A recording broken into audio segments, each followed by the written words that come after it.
All right, we are live, the 209th episode of the Mina's House podcast. I'm Mina SayWhat. I'm Shana B. Garnett, Briscoe. Stuckey.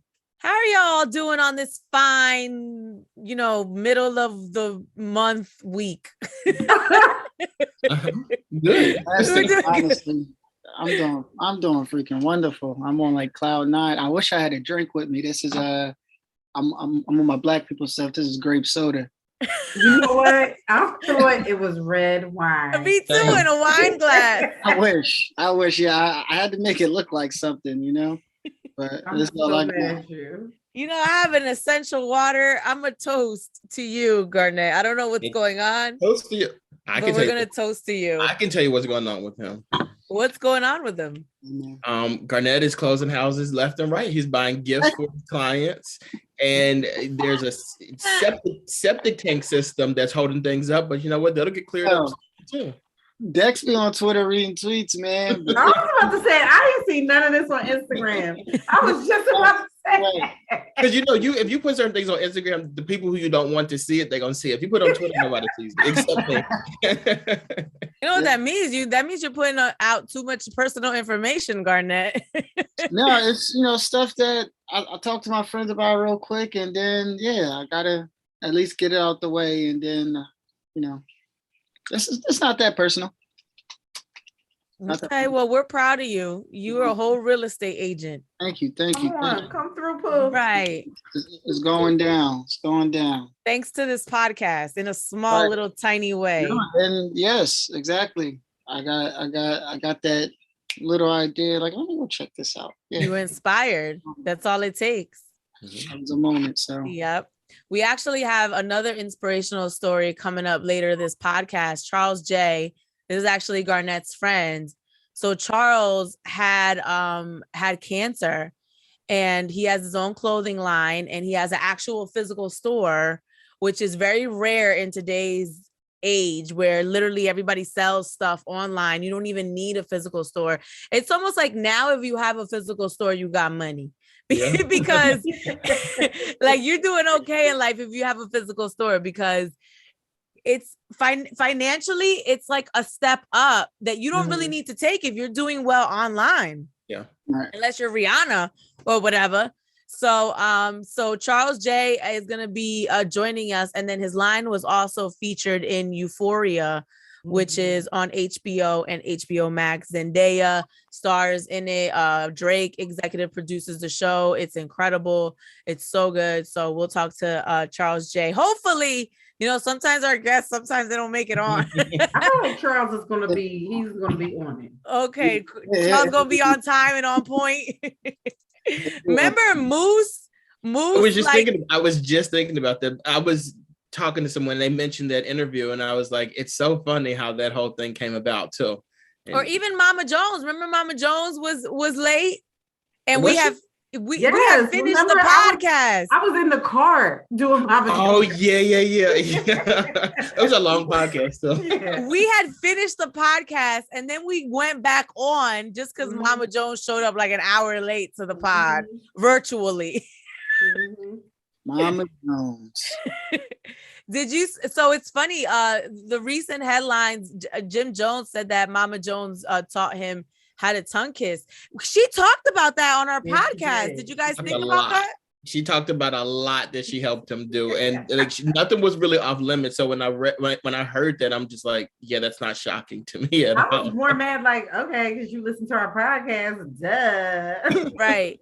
You know what? I've been meaning to send out that clip again. It's just like when you got 1,000 things moving, these are the little things that you miss, right? But I'm she been talked about showing him how to put on a condom, like all this kinds of stuff, which it's funny that people were outraged saying it's child abuse.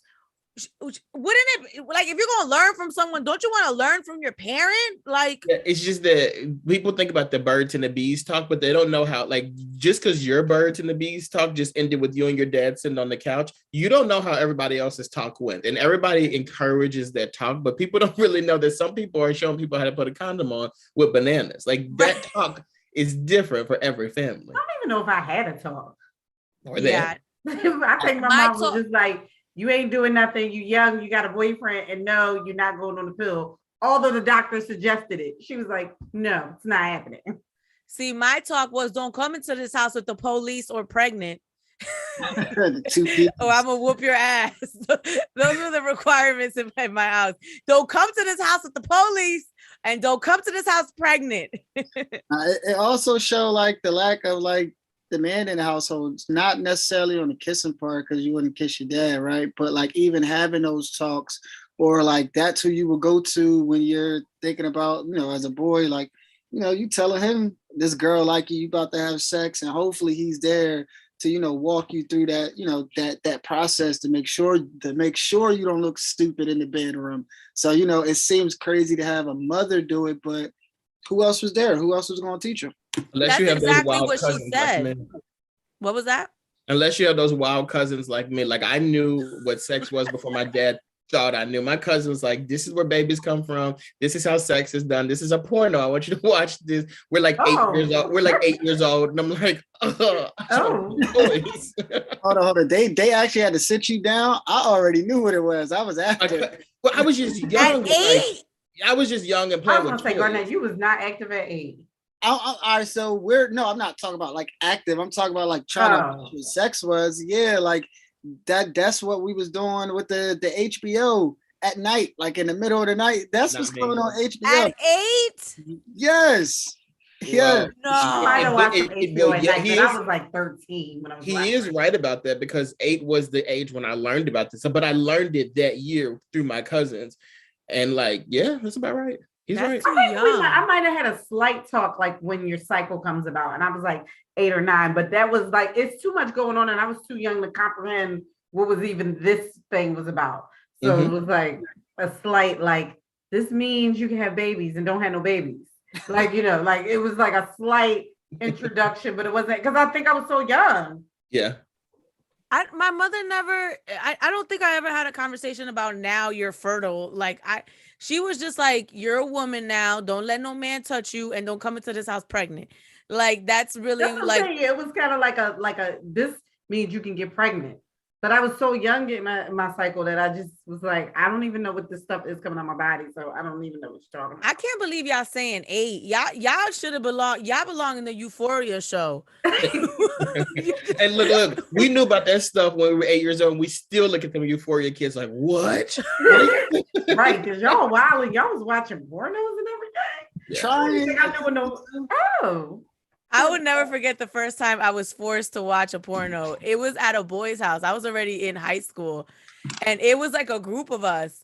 And we were at a boy's house, and his mom was working, and the boy's house was down the street from like class. So we went during lunch, and it's uncomfortable to watch a porno for the first time with a group of people, and I'm like, I feel so uncomfortable. That probably would be uncomfortable. It was so bad. Season premiere. It depends on the group. No, what in the group sex is going on with you, Dex? In college they used to make pornos, and we used to watch. Yeah, but you were already used to them. She's saying this was her first time. Well, it was a group setting. Our guest is joining us right on time, actually early. Charles J, welcome to the Mina's House podcast. Yay! What's up? How y'all doing? Charles is a fashion designer. He owns Urbane. He has an actual like physical store called Avenue Black. And we are so happy to have you here, Charles. No, I'm excited. I'm glad, I got the invite. It's a long time coming. Well, this is the rest of the pod. I know you know Garnett. I'm Shana B. Dexter, what's up? Man, we're gonna jump right into it, man. How are you getting on this? You've had a lot of accomplishments. I'm pretty sure, somebody else asked a question to start it from the beginning, but like your latest endeavor, man, as far as being on Euphoria, man, which is one of the biggest shows right now in the world. Like, have your brain like there in the physical. How did that happen? Then, like, what was the feeling? Yeah, so honestly, I was in Arizona last week. So I had my phone was taking like a disconnect creatively and just disconnect from the business. And my phone was on D&D. So I didn't even know that we were on Euphoria until like 4 hours after the episode had launched. So I took my phone off D&D and I saw like all these messages and I'm like, we on Euphoria. Like what happened was last year, Heidi, who is somebody I met when I was out LA about 3-4 years ago. And she's been working on like smaller shows for wardrobe styling. And, she got the gig for Euphoria. She reached out and was like, hey, listen, I want to pull some pieces for Algie, for season 2. So I'm like, all right, I'm gonna just send some pieces out. I've worked with a decent amount of stylists to where we sent stuff out and stuff just didn't get placed or gets lost or whatever. Stuff just happens like that. So I sent this stuff out. They shot the first scene that was in the season 1 premiere. And then she reached back out the next day and was like, hey, can we get 2 more shirts? Algie's going to be wearing it throughout the whole episode into episode 2. A matter of fact, she was just saying that it was going to be in another episode. She didn't say which episode it was going to be in.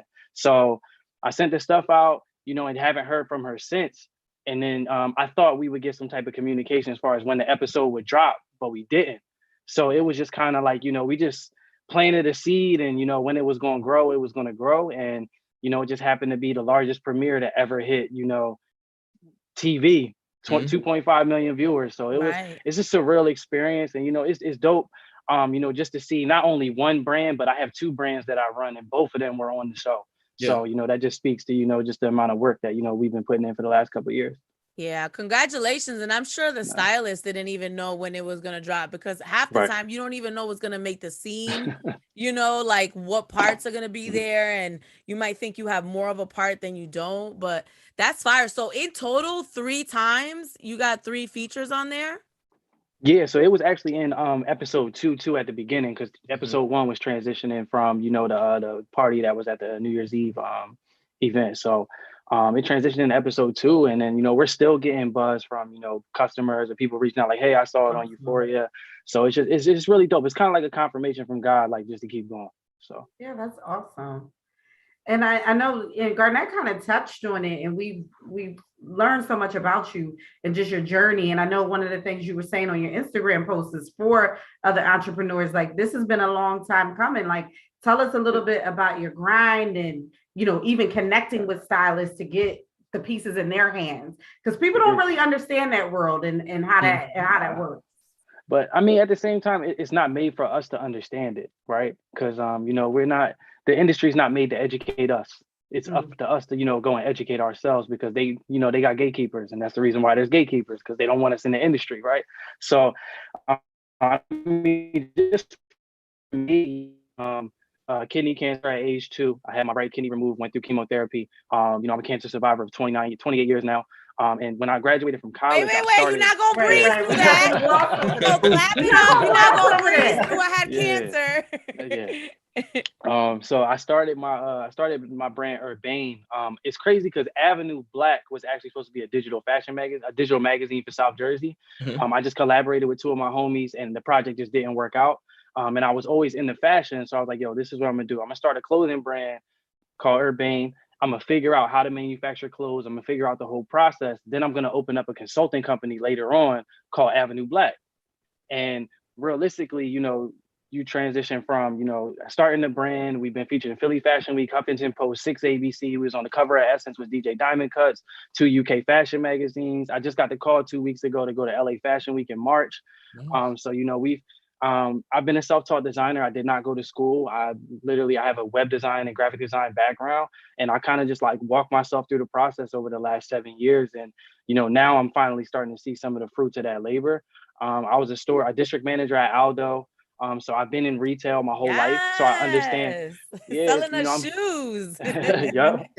I was huge on, having a job, but having a job that was going to, transition me into the next step of my life. And, me being able to have my own store, now I know how to run it effectively, and I'm not learning necessarily on my own dollars. Somebody was paying me to learn. So that was something that was, vital within my process, but it's just moving strategically. But, and then we transitioned into the pandemic. I ended up, getting demoted from my job back to a store manager. So I just never went back. And, we ended up opening a 10,000 square foot location in South Jersey. Had a photography studio, audio recording studio, podcast studio, plus retail built in. We were there for a year. We went through a legal battle with mall management because they kept trying to restructure our lease.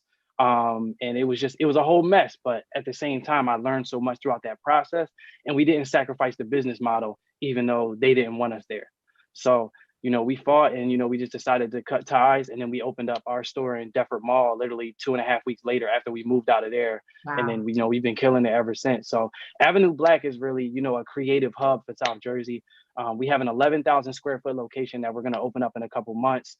That's going to have, you know, the photography studios, audio recording studios. It is a co-working space, so very similar to what Will and Dave are doing over at Rec Philly. But it's, you know, it's for South Jersey, and you know, our focus is more of like retail and building brands in house, because Avenue Black is going to be a lot bigger than just fashion. We're going to have Airbnb concepts, Turo concepts, private jets, you know, different retail locations throughout the US. So like, we're not thinking just locally, we're just building out the infrastructure right now so that we can scale. So for people who are not, real quickly, Dex, for people who are not like in the Philly, Jersey area, so Rec Philly is like a local kind of like creative hub where you can go and learn like photography classes, editing, video editing, audio editing. If you need a studio for whatever, you can book that and rent that. So Charles is now bringing that to South Jersey. So people have, it's kind of like a workspace for people in like creative media, that kind of realm. Yeah, it runs on a membership model. So members pay a membership fee and they get a certain amount of hours usage, you know, on equipment or hours usage in the studio. But then they also can come in and just work from there. But we're actually implementing an extra, you know, a couple extra things in there. Like I said, the Turo model. So our members will be able to rent our cars. They'll be able to rent our Airbnbs that are all located. Because our biggest thing with Avenue Black is creating an avenue for minorities. That's really what, you know, the whole concept of Avenue Black is. And what we want to do is we want to be able to control every part of our platform. We don't want to have to go on Airbnb and have to filter through them. We want to have our own platform that people can come to us, because one, we can begin to control the you know, the information that we're getting, you know, people's email addresses. Once you do anything with a third party company like Airbnb or Turo, they begin to control your infrastructure, and we want full control. So that's why we're taking the steps to be able to build it from the ground up. And we have no investors, so we're 100% funded by us. So I just was gonna say, so you let this mess your cars up, bro? That's crazy. You gonna crash your cars? Listen, man, if somebody want to take the Maybach out and they've got a membership, then, you know, we can work with. Go ahead, Dex. No, I was gonna say, just can you just speak to how important networking has been throughout in the industry that you're in, and then throughout this process? Networking, you know, your network is your net worth. That's, you know, that's the oldest saying in the book, but it's very much true. I was talking earlier, like, there's so many gatekeepers. Like, you know, if we're talking about in the fashion industry, they don't even want people like us there. Like, I'm just gonna be 100% honest. You know, we have the Pierre Mosses and, you know, RIP to Virgil, who, you know, broke in barriers, you know, to get us in the door. But, you know, from a small designer who, you know, is self-funded, the industry doesn't want to give us nothing. Like, the people look down on us, you know, like the Anna Wintours and, you know, anybody who's in the Fashion Week. If you're not abiding by their rules or their infrastructure, they look at you like you're a rebel and you don't belong. And, you know, and that's just really what it is. Like, if you're not, when you go to fashion school, and this is something that I learned over the past couple of years through one of my friends who actually went to fashion school, they teach you so much structure that it's almost like you're a robot. Gotcha. Where you begin to operate based off of what the industry tells you. So like, every season a Pantone color report comes out. It tells you what is going to be trending that season. So all the designers make all the same stuff. But, you know, by me being able to build out my network, you know, of people in the industry, I've been able to navigate past these gatekeepers and get into some of these rooms. And realistically, once you get your name in a couple of rooms, it's just a matter of you maximizing those opportunities when they come. Like, I'm working on something with the CFDA right now, which is the Council of Fashion Designers of America. We're working on, you know, local initiatives to underdeveloped markets in fashion. So, you know, instead of going to a major city to do a fashion show, they'll come somewhere like South Jersey at our space and do a major fashion show. And I'm not talking, you know, a bunch of local designers. We're talking, you know, world-renowned designers coming to an underdeveloped market. Okay. Let me ask you this. How difficult is it right now with the pandemic to source materials and even create clothing? Because as we know, it's so hard right now to get textures and things into the country. And I know for startup designers, a lot of the time you're outsourcing things to like China or India or places that where, you know, labor is a little bit cheaper. How difficult is it for you right now as a, you know, up and coming fashion designer? I honestly, it's this is probably the most difficult that it's going to get for a designer at this point. There's a shortage on textiles. There's a shortage in the factories. There's a shortage on workers. There's a shortage on shipping. Like I just had to pay $12,000 just to get my stuff shipped within a reasonable time frame if I didn't want to wait 30 to 60 days.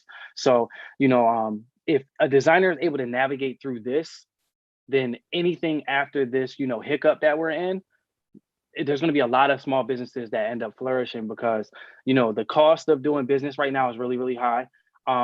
Also, designers are going to have to start increasing their prices because dealing with from the eco-friendly side, there's a lot of waste in the fashion industry. Like if you walk into Zara right now, all you see is red sale signs, and it's because fast fashion is beginning to decimate the earth because everything is based on consumption. So all these larger companies are just trying to feed you all this product back to back to back to back at a cheaper price, but in all actuality, it's actually damaging the ecosystem. So, just between that, dealing with the shipping stuff, the textile shortages, as a designer right now, if you're not liquidating the inventory that you have and you're trying to continue to move on to these other collections and pieces, it's going to be very difficult for you to move forward because the cost of everything is going up now. Inflation is happening. So. I got like mad questions, to be honest with you, man. I could run off about 25 of them.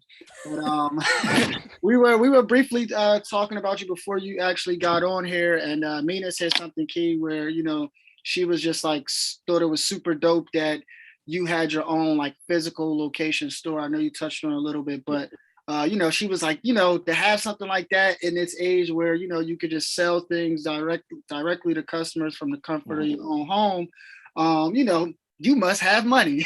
Those are her words. But having a brick and mortar store is like a luxury now, right? Because it's an extra cost that you don't even need because you can sell it online. Yeah. So that's go ahead. Oh no, go ahead. You can ask it. I was gonna say, so that's exactly where I was getting to as far as just like, so if that is a luxury thing, like how did you come up with that? With your business model so it can actually work in a climate like this? I wouldn't go as far as to say it's a luxury. I would say more so it's a pivot. And the reason why I say that is because sometimes you have to make decisions based on the market, right? So if right now we're in a pandemic, commercial real estate is in the gutter because nobody wants to leave it. Like when the crash happened in 2008, when everybody started investing in Uber and all this other stuff.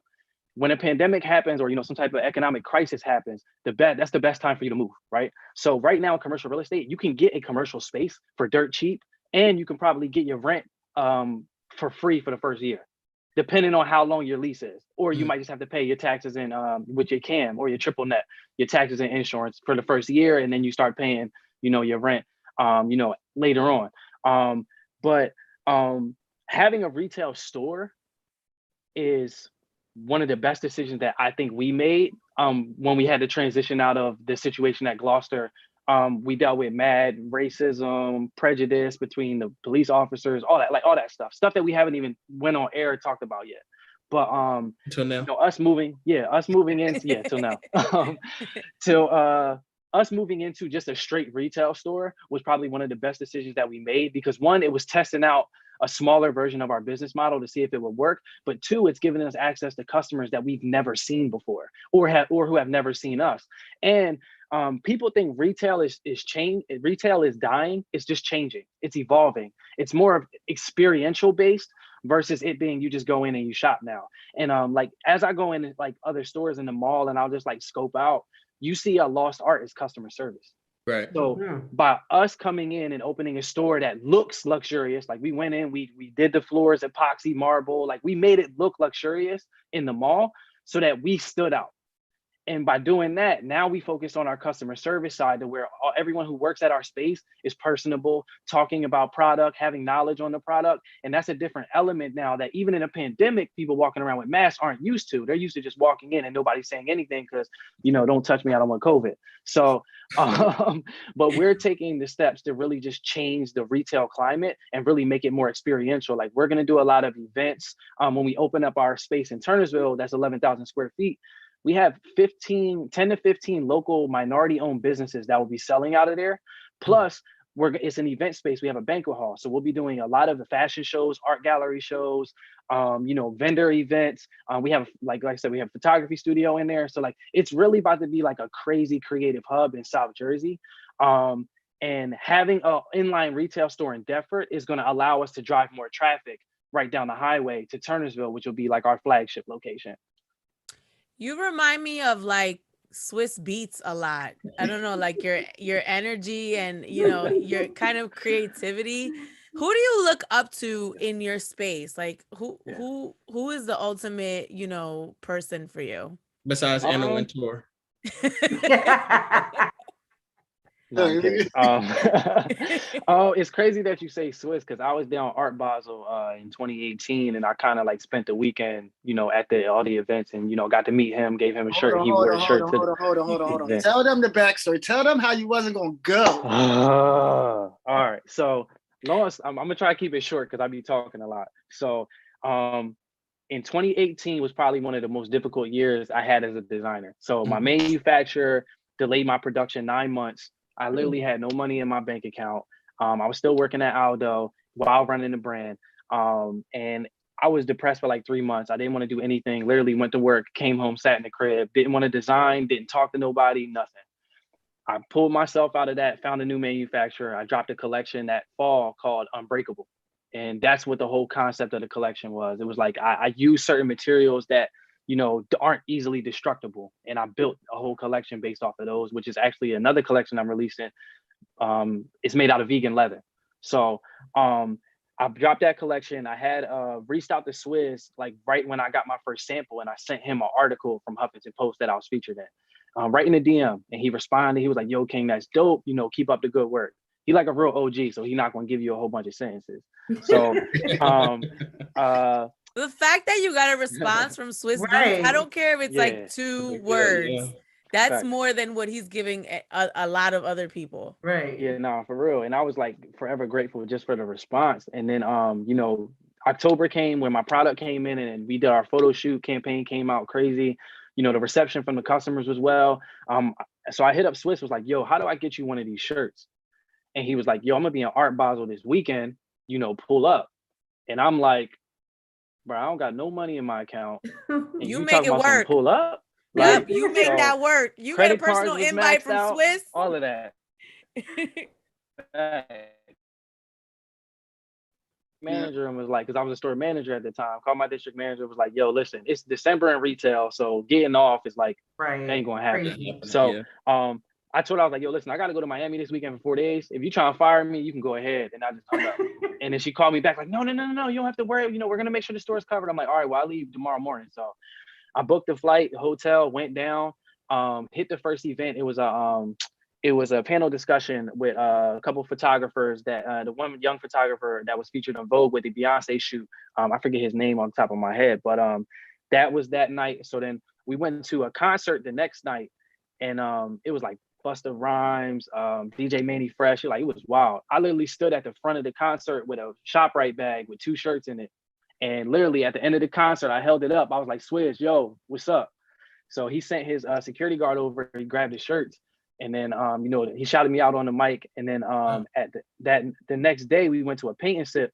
He pulls up to the event with the shirt on. Wow. Yeah, it was a crazy experience. Like when I tell you I was down to my last, like I was really down to the bottom, and I was really just ready to quit. And it was just like, yo, this is confirmation that, I can keep going. So that experience alone. I thought you were going to say it was confirmation that I'm unbreakable. That would have been the kick line. All right, cool. But that back though, right? What is your marketing manager, Dexter, say? Finishing your sentences, man. So that was Swiss is like your ultimate, I guess, inspiration. I wouldn't say so. For me, I wouldn't say Swiss is like my ultimate inspiration. I think that experience is my ultimate inspiration. Mm-hmm. But if I'm looking at, somebody in the fashion industry who I want to be like, Jeremy Scott from day one has been like, a motivator for me. Like, I look up to Virgil, I look up to, like a Pierre Moss, because they look like me. But like Jeremy Scott as an individual, like he just did not care, and the industry didn't accept him. He was a farm kid from the Midwest, and it's just like for him to be able to go and basically be the first American designer to ever touch an international runway at that level. That's the type of pinnacles that I want to hit. And that's somebody I look up to. Just he didn't care. He was out here putting cereal boxes on dresses, like he just didn't care. And that's how free I want to be with my design structure. And that's why, like with Urbane, like that's really my baby. So I make sure everything that I put out is at a certain level and it has a story behind it. Yeah. So with Urbane, segue right into that. I know how much the actual logo and the design mean to you, but everybody may not. So people just see the colors. Hey, it looks cool, looks dope. But what does that actually mean to you and the brand? Yeah, I mean the logo to me is everything. It takes me back to the playroom when I got my treatment at Children's Hospital. Every morning I woke up. So like I had chemo. I had my right kidney removed and went through chemo. So with that experience, I would go in the playroom every morning and just play with these building blocks. So that's the whole concept behind the color block logo. It's me going back to the playroom. That's the reason why the colors for the brand are so loud and vibrant, and it's unapologetic. That's really what, it's me being a kid again. That's really what the brand is. And then, as I begin to step into, my other brand, which is Avenue Black, that's more so like the older version of me, the more grown, it's grown and sexy. And, this stuff that you wear when like you go out and it's a little bit more trendy, but like Urbane is really like my heart and soul. Like I'll never give anybody a piece of that. That's so amazing and so funny because I really was wondering that just looking through the site, and I'm looking at all the pieces, and I'm like, wow, this logo is so clean, but these blacks, these vibrant colors, and that's just an amazing story that I just wouldn't I have known. But I kept looking at it, knowing it, understanding that there was a distinct reason behind the way that was laid out. Yeah, and it's crazy because a lot of people, they misinterpret the logo, and this is something that I knew the moment that I made it. Like they look at it and automatically think LGBTQ. Like that's just it's loud, and the rainbow. I get it, but that's another thing that just caters to the brand because it talks about how inclusive we are. We don't exclude anybody. So, if that's your interpretation of the brand, then 9 times out of 10, it just tells me that, the loud colors might just be a little bit outside your comfort zone. And that's okay. You just might not be my customer. But the people who see it and they're engaged by it and they love it, like this is my Nike check. It ain't going nowhere. So, like you're going to like it or you're not. And if you do, then, it's a great thing because I got some phenomenal pieces that, I can show you and give out to the audience. Yeah. You're so incredible. I'm so impressed by you. I just want to say. Thank you. I appreciate that. You were diagnosed with cancer at an early age, right? I know the doctors said along the lines you wouldn't be able to do certain things, but then later on in your life, you actually you went to Rutgers Camden, you played basketball, you set some records. Speak about that, but also speak about how I guess playing sports and being in that atmosphere actually helped your brand and build your clientele as well. Yeah, I mean, honestly, it's just me constantly being an underdog. That's how I look at it. Like from coming out of the womb, like I'm the underdog. It's just me in a constant battle. Whether it's with me defeating cancer or just me battling myself every day. To me telling myself that I can do this and I'm capable of it, and that I don't have to move to LA or New York or a bigger city to make things happen. Like I can do it right from where I'm from. And not being able to, my doctor telling me that I couldn't play basketball when I was in 5th, 6th grade was kind of a difficult experience because it's something that I love so much. And they were like, yo, if you get hit too hard, you can't play. And I'm like, no, I'm playing. So they ended up making me wear this kidney guard that was super uncomfortable, and it did affect how I played because it was so uncomfortable. So, I was one of the best players in, the area in 6th, 7th grade, 8th grade. And, all the kids, everybody getting husky and playing football. And I'm just out here, little guy, I'm 5'2", 100 pounds, but I'm still hooping. And then, I came into high school and I told my doctor, yo, I'm not wearing this no more. I'm cool with the repercussions if that's what it is. I'm just not wearing it. So, I played in high school. Coaches constantly told me, yo, you too small to play college basketball. you know, you're not gonna be able to go D2 or D1, or, you know, you're just not big enough to play. So, you know, I went through Winslow High School and started my senior year. And then I was supposed to go to school in Florida. That didn't work out because I couldn't get approved for a loan for my first year. So I ended up walking on at Rutgers Camden, started since freshman year, set 5 records while I was there. We had the first winning season in school history my senior year. And, you know, the funniest part is I graduated and I had a term bill in my diploma. Because I worked at Wawa. I worked 5 days a week. I took 6 classes and I played basketball. So realistically, like, I had 2 full-time jobs and I was going to school taking classes. So, you know, college was really just a grind, but it just showed me how much I'm capable of. And, you know, my circumstance is not going to determine, you know, where I'm going. It's just, that's a moment. It's just a moment that I have to get through. And that's how I look at a lot of the obstacles. Like, I've gone through stuff with my manufacturer where I've gotten product that wasn't 100%, and I could sit there and be down about it. But at the end of the day, I'm a solution oriented person and I got to continuously just figure stuff out. Like, me going out and opening a 10,000 square foot store in the middle of a pandemic, niggas was looking at me like, yo, what is wrong with you? But I'm like, yo, this is an opportunity. And I'm not afraid to fail out loud. That's something that, you know, that's big to me too, is I don't care what anybody else says. Like, at the end of the day, I had a store that was 10,000 square feet. We lasted a whole year. And the only reason why we left was because mall management was being racist and they didn't want us there.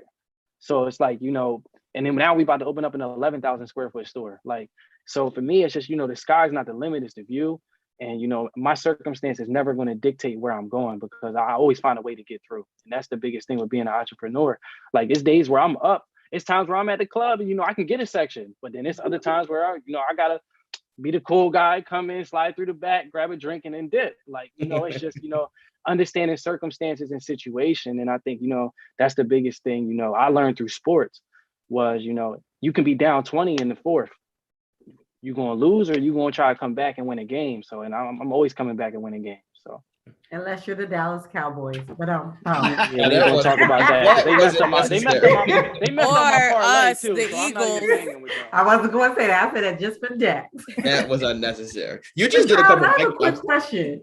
So, is your name, and not to be in your government for all the listeners and viewers, but is your name actually Charles J, or is that like your designer name?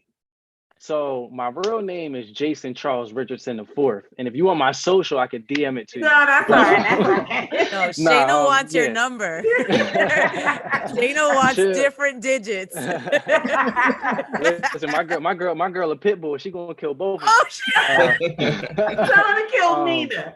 But no, I was just looking at your name and I'm looking at it on the screen like, what is this his name or this is his designer name?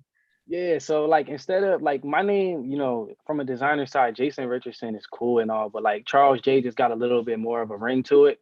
And you know, it's my middle name. So like people used to call me a Charles, like when I was younger, like as a joke, like, oh, what's up, Charles? Like, so, you know, I just kind of took that and ran with it and really just made it my persona, who I am. Like, you know, in the era of social media, you can kind of create, you know, who you are, you know, on social media. I can give myself whatever name I want. I can show people a luxurious lifestyle, or, you know, I can just be me 100%. And like Charles J is really just me as the designer. You know, when I'm step into that mode, I'm Charles J. When I step into a fashion show, I'm Charles J. But like outside of that, you know, I'm really just really like a very chill, down to earth person that, you know, just likes to watch Netflix and Dynasty and all these great shows. Let me ask you, when someone like Swiss wears your clothing, do you see immediate impact, or is it just more so for marketing? So at that time, that's what, 2018, I saw an influx of like eyes, but to sit here and say that I mean, he didn't tag me either, which I didn't expect him to. So that, you know, there's no ill feelings towards not being tagged. But, you know, I saw a bunch of eyes on me at that point. Sales increased a little bit, but it wasn't sales that I wasn't already going to really get. Like I got a couple of one-offs from like a bunch of different places that I never heard of. But other than that, it was just like, it was really more so for me. It wasn't even for the audience. But like influencer marketing now is so sketchy because everything's oversaturated. Everybody has a clothing brand or a product that they're trying to sell, and these influencers are just like shoving product down your throat. So like you don't really get the same impact you would in like 2015 when India Love would wear something half naked and you sell out in 5 minutes. Like, you know, it just depends on your product and it depends on their audience too. Like, you know, a lot of people who are follow Swiss are other celebrities who will DM me and be like, yo, bro, I saw this on Swiss. What's up? Let me get one. And I'd be like, no, here's the link though. And here's a 5%. You can get like you can get free shipping or something. But like, you know, it's a lot of people in the DM asking for free stuff. And I had to go away from that and just really try to be as organic as possible because, you know, it's an extension of me. I can't just be giving out myself for free. So I can't get a box, is what you say? you can get a little bit of a box, you know. Even though we was at Garnett Comedy Show and you ain't say nothing, but it's all good. I don't say nothing to nobody. I'm like I'm the most outgoing and shyest person ever. Garnett will tell you when I get in rooms where I don't know a lot of people, I'm just like you wouldn't even know it's me unless you knew it was me. You know, I don't have a need to be loud in every room that I'm in. Now, if I know people, it's different. But I knew Garnett and Wayne at his comedy show. Like, I didn't know anybody else. So I was like, okay, I'm just gonna go in my little corner. and you ain't gotta be that humble too about the Swiss story, man. He actually, so I guess after the Miami art weekend or whatever. He wore that joint like 5 times. He worked like 3 days straight, like 3 days in a row. He ended up going to Africa and he had his product on. Wow, So you're international. Right. Oh, a little bit. I mean, I was featured in 2 UK fashion magazines, so we already over there a little bit. But you know, just I try to stay on the humble pie. You know, you can't help it with Garnett. He pushes it out. That's right. So Swiss was more like a marketing thing. So when your clothes gets featured on Euphoria, do you see an immediate uptick from that? So that was different. That was a different situation because one, Euphoria is like just ridiculous as far as how many people were looking forward to and it was a premiere. Like if it was just in a regular episode, probably wouldn't have gotten like the same kind of buzz or traffic that we got. But I'm kind of upset because I wasn't prepared for that moment because we didn't know that it was happening. Like if I would have got a heads up, we would have made sure that certain stuff was in stock. That t-shirt wasn't in stock until 4 hours after the premiere. Wow. And we literally got over 1,000 hits to the website within that hour. Like people were looking for Avenue Black. Like it was crazy, but it's just, we weren't prepared for the moment. But on the flip side, we had our website infrastructure so that we have Facebook pixels. So now we can run these retarget ads to everybody who even touched the site or click, you know, a post or whatever. So we kind of still have that aggregate information, but you know, Euphoria for us, we definitely got a lot of sales just based off of being on it. But was it maximized? Nah, it wasn't. And I can honestly sit here and say that, like, humbly, that it wasn't like maximized. Yeah, but you're not gonna be ready for these moments. You know, they happen and you learn. That's the point of these moments, you know. And now you have that as a basis. So now if you want to go on another show, you know, next time you'll be prepared, but you can't be prepared for these moments. They just happen, you know? Nah, definitely. And you can't beat yourself up over it either because it happened and it benefited you in some way, you know? Yeah. And it probably happened on purpose. Just, you know, I know that you sound to be very purpose driven and spiritual. Like you said you were on like a kind of retreat, like you needed the break, you needed to step away. And then this great moment happens when you're in this like space of, okay, I need to take a breather. I need to, you know, to disconnect for a moment. Yeah, no, it's crazy. It's the Virgo in me that's a perfectionist. So it's like I want to make sure I'm you can run now. It's all good. But I'm crazy. No, now be like, this eye is not dotted like the other eye. I'm just curious though, when you realized that shirt wasn't in stock and people couldn't order, and obviously people were going to look for it, who felt the wrath? Like who got it? Nobody. Yo, it's crazy because I wasn't like, normally I would snap. And like I was with my girl in Phoenix, so I mean Arizona, so it was like I ain't about to snap on her because you know what I'm saying. I mean, I ain't trying to mess up my trip. So I was just like, yo, I celebrated the moment in the moment. So like when I found out and then I turned the show on and I saw it, I was like, yo, this is amazing. But then the aftermath was like, damn, let me check the website. And then I see it's 1,000 hits and I'm like, damn, this shirt sold out. I'm like, I ain't even had that many. I had like 2 left and I'm like, damn, this sold out. So you know, it was a surreal experience. And, you know, just the experience, you know, some people work their whole life to get that type of moment. For sure, yeah. And I'm not like celebrating it out loud like crazy, but like on the inside, I'm like, Going backflip. what's next? Like, yeah, but like, what's next? Yeah. Like, what's the next Listen, one? Cause As you should.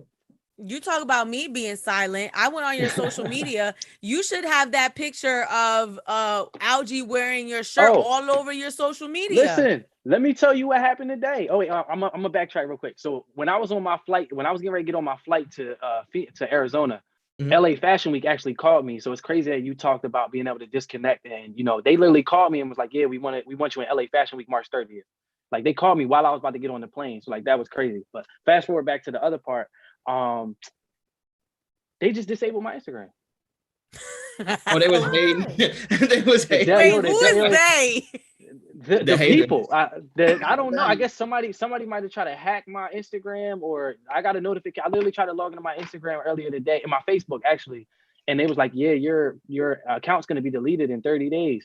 And I'm just sitting here like, yo, I just did all this. I just restarted my Instagram like literally last year, my personal one, because I had my brand. I had my personal one. I switched it over to the brand. Now I got my personal one that was only at like 2,500 followers, but like my engagement rate was like 40%. So now I got to redo probably my whole social media again. But on the flip side, it's going to allow me to, from day one, to be engaged with every single person that follows me versus me like having 3-4 years in, and it's people that don't even really know anything that I do. So, you know, I look at like the devil working, but I'm gonna just work harder. Yeah. Just because I get hacked all the time. So did you get that notification when you logged in, or did you get an email? I got a notification on my phone when I logged into Facebook. I didn't even get the Instagram yet. Yeah, I got the Facebook and it was like, yeah, your joint about to be deleted. And I was like, they was like, you got 30 days to appeal it. So I appealed it, and then it still won't let me log in. My Instagram, I can't. Somebody was trying to hack you then, yeah, for sure. Yeah, like it's crazy. Like you work like, and that's something that I also learned too is you have to begin. This is why you need control. You got to be able to control your audience. People have to come to your platform. You can't rely on these social media platforms because they can switch it up in a minute because their focus is monetization. Their focus is not your business. It's focused on, all right, how can I make the most money? And if they don't care about your business, so you got to find your own. You got to have your own platform. Like I got a mobile app for my for Urbane. I got a mobile app. I got like 270 downloads on that. So like if I hit it like, yo, they deleted my Instagram, or like I send out an email blast to like my 1,500 subscribers, I could easily get my following back. But it's just a matter of like, you know, the devil always working. So, you know, I'm just gonna work a little harder. You better start your own social media network. Well, I mean, so it's crazy because on Avenue Black, when we had at Gloucester, which we gonna reboot when we open up Turnersville, we have our own mobile app, its own social built in. And we have a Black business, minority business directory called Green Book that we actually going to be launching. You know how they used to sell them little coupon books? Yeah. Green Book is going to be very similar to that, but it's going to be like a digital card for Black-owned businesses. You can go there and get specific discounts and all that stuff. Yeah, so we got stuff that's cooking up, but it's just, you know, it's the long game. Can you just hire me one day when I need a job? I mean, we gotta come do a podcast there or something. Listen, now we can. Like I had a podcast that I launched last year called Cloth Talk. I only did like 4 or 5 episodes, but I basically interview other designers one-on-one. So like the dynamic of the conversation is a little different because I'm an expert and they are expert, so I can call them out on their bullshit.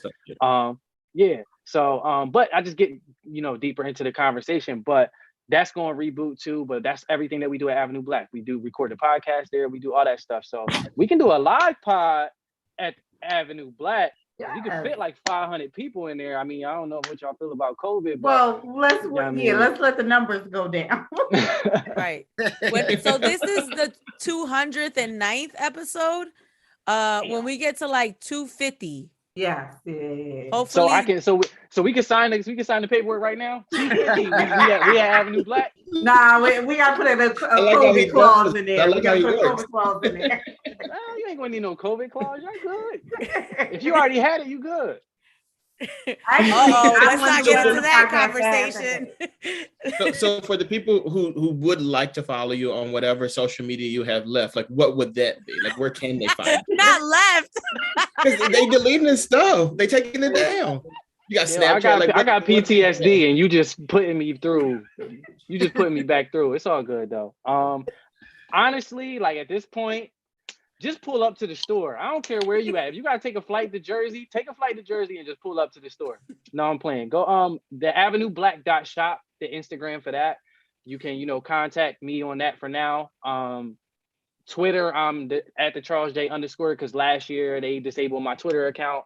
They just coming for me. Somebody listen, is coming for you. Because you're famous. It didn't happen. You You on famous. Euphoria, you famous. Nah, but yeah, so I mean, You got some more stuff coming up too. I ain't going to leak the secret. Come on now, leak publicist the Garnett. secret. Yeah, here. talking about, I don't know what he's talking about, but also we doing a launch event in February. I'll send y'all all the details to get y'all the VIP invites. It's gonna be at the Ali Mansion. That's what we're working on right now. But it's gonna be a basically like a fashion expo, John. We're gonna launch the new vegan leather collection, all of that. So we're gonna make sure y'all come out for that. I don't know what Garnett talking about, but So send our invite for that. wasn't you just on set with somebody else? what you talking about? How you know that man's life more than he does? See, because he on set too much. That's why. You just was on set with Give was the it initials. Romeo and I'm in Philly. Oh, nah. So yeah, we was just in the movie with Paige Hurd and Romeo Miller. So I went up North Jersey for the premiere for a Christmas Eve with Paige Hurd and Romeo Miller. So we was up there for the release with them because Avenue Black was in the movie too. So that movie was dropped in December. Yeah, in December. It was on like Amazon or something like that. Mm-hmm. Yeah, I think I saw it. I like Paige. Yeah, she cool. That's the homie. And then Romeo, one of the coolest dudes ever. Like, Yeah. I ain't even a humble dude. Like, he was just like, yo, take my IG. He's like, yo, if you need anything, just hit me. And I was like, tell him you need him to give you his Instagram contact so you can get All right, Charles. Thank you so much for joining us. Definitely. Good luck with everything. You're really, really an inspiration to a lot of people. So keep doing your thing. Thank you. I appreciate y'all. Yeah, Thank and I'm you. gonna be waiting on my little box of treats. Okay. our invites. I put a little pack together for all y'all. Just send me your sizes. I got y'all. Oh, you so nice. I was joking too. You was like, Oh, yeah. I'm an entrepreneur. I don't give shit away for free. Oh yeah, no, I was just gonna give you some socks. Listen. Don't even laugh at the socks. They're the most comfortable socks in the world. Like, they are super comfortable. Oh, I will rock them socks. I saw them socks. Mm-hmm. I love me some good socks. I'm gonna give y'all a little bit more than socks, but I mean, I got y'all. But no, actually, you know what? Do this. I'm not even gonna send the box. Y'all gotta come pick it up.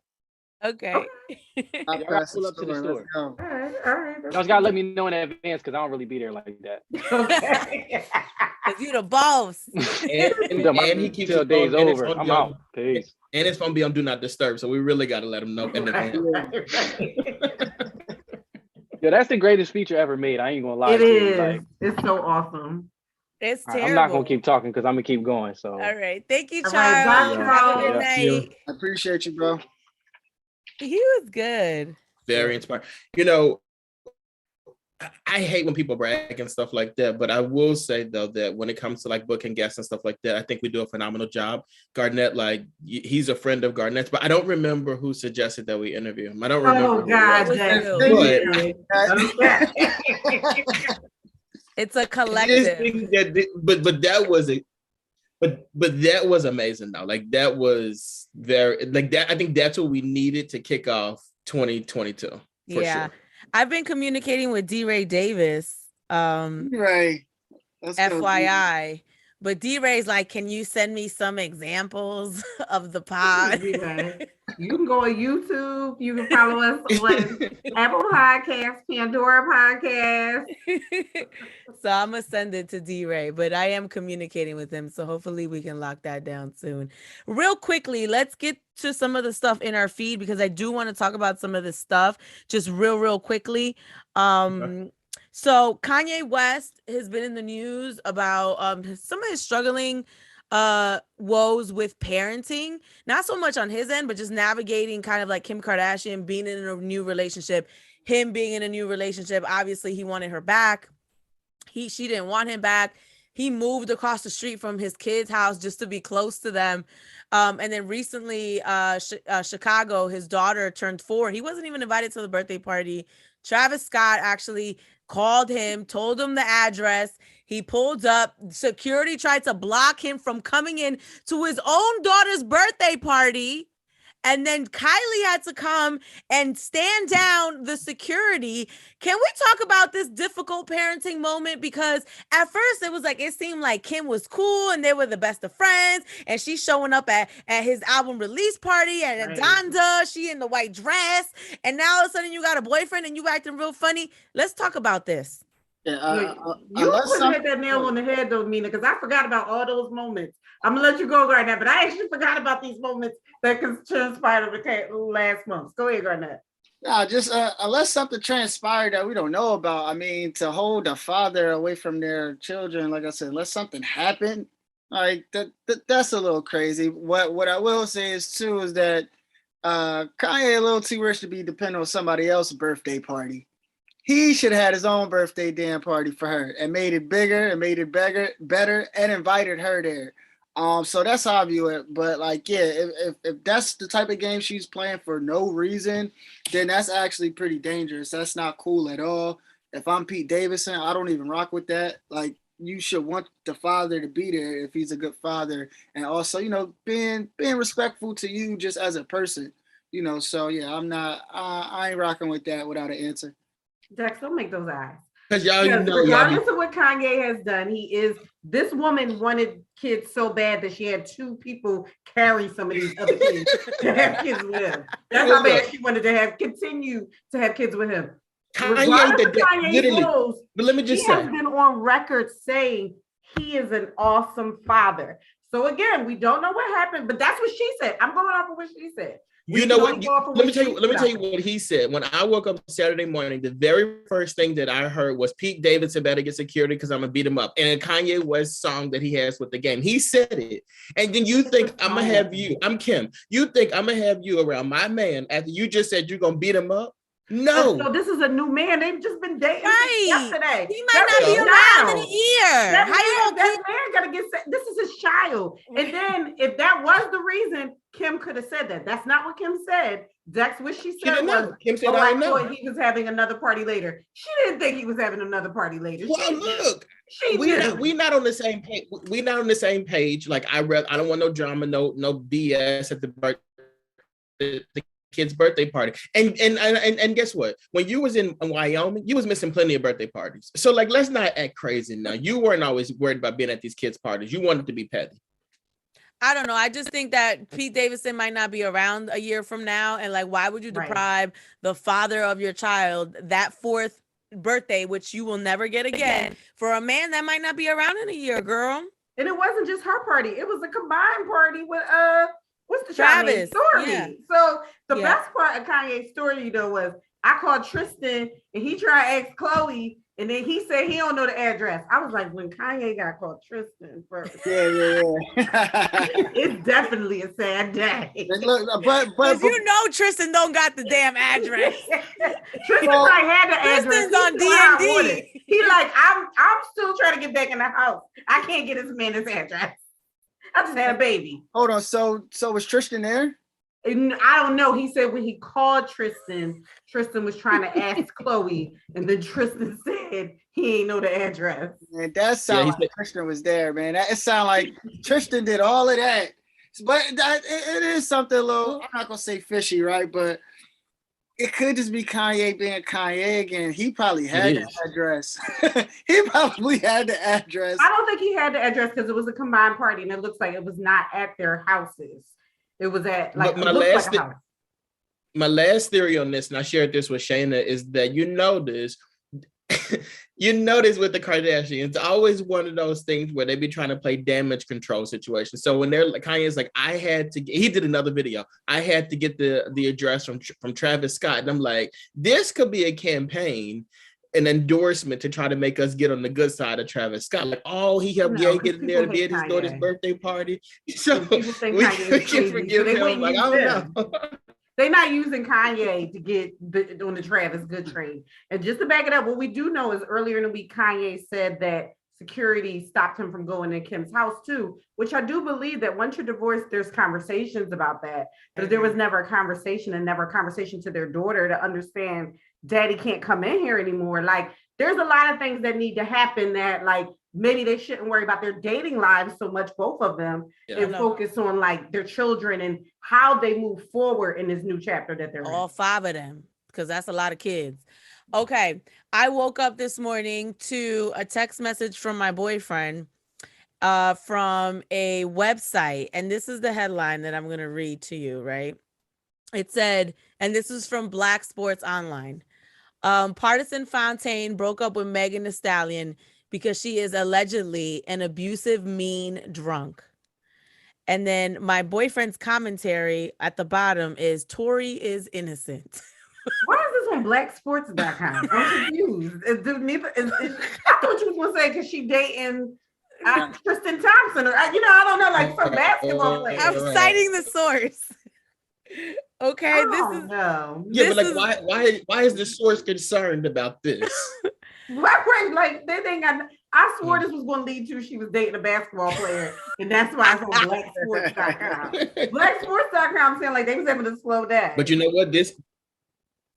To me, this sounds like that thing where like they'll build you up at 1 minute, and then as soon as they get an opportunity to, they'll try to pull you back down. That's what this is. Like the fact that they're even putting this information out there about her after last year we celebrated her and all this stuff. Like this is typical. Oh yeah, right. She's like, savage. It's like who talked to him to get that? Like what interview did he say that in? Like where are we actually getting this information from? My whole thing is there's a narrative that she's manly and aggressive, and you know what I'm saying? There's this narrative like she did something to Tory, and I'm like, even if she did sun him, even if she is an angry drunk, that doesn't warrant you being shot. Well, I'm being like, and I don't condone this at all, right? But it's a mismatch in that fight. She's 3 times bigger than Tory. No, but my whole thing is just because you have Napoleon complex doesn't mean that you can retaliate against someone you feel physically intimidated by, because she is strong and opinionated and a lot taller than you.